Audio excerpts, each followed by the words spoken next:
ಸುಬ್ಬಲಕ್ಷ್ಮಿಗೆ ಬರಿಗೋಳು, G TV ಮಾದೇಗೌಡ್ರಿಗೆ ಬರಿಗೋಳು, sensor ಇಲ್ಲದೆ ಎಲ್ಲ ತೋರಿಸು, ಬಿ ಚಾನಲ್ ತರ ಕೆಲಸ ಮಾಡು ಆಳು ನಾ ಆಳು. ಗುದ್ದದಿರ್ತಕ್ಕಂಥ ಹಳದಿ ಹಲ್ಲುಗಳೇ,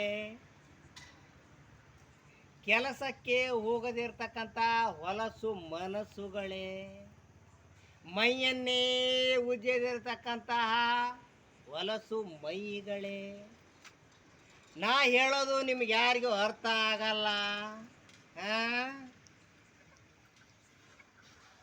ಅರ್ಥ ಆದರೂ ಅವ ನಿನಗೆ ಹೇಳಲ್ಲ, ನೀನು ಅವನಿಗೆ ಹೇಳಲ್ಲ. ಯಾಕೆ ಅಂದರೆ ಒಬ್ಬರನ್ನ ಕಂಡ್ರೆ ಒಬ್ಬರು ನಿಮ್ಗೆ ಯಾರಿಗೂ ಆಗಲ್ಲ. ಇದರಿಂದ ನೀವ್ಯಾರು ಉದ್ಧಾರ ಆಗಲ್ಲ. ಒಬ್ಬೊಬ್ಬನಿಗೆ ಡಜನ್ ಮಕ್ಕಳು, ಅದ್ರಲ್ಲಿ ಅರ್ಧ ತಿಕ್ಲು, ಇನ್ನರ್ಧ ಪುಕ್ಲು. ಅವನ್ ಕಂಡ್ರೆ ಇವನಿಗಾಗಲ್ಲ, ಅವನ್ ಕಂಡ್ರೆ ಇವನಿಗಾಗಲ್ಲ, ಇವನ್ ಕಂಡ್ರೆ ಅವನಿಗಾಗಲ್ಲ. ಒಟ್ಟಿನಲ್ಲಿ ನೀವ್ಯಾರು ಉದ್ಧಾರ ಆಗಲ್ಲ, ದೇಶನೂ ಉದ್ಧಾರ ಆಗಲ್ಲ. ಹೊಡ್ರಿ ಚಪ್ಪಾಳೆ.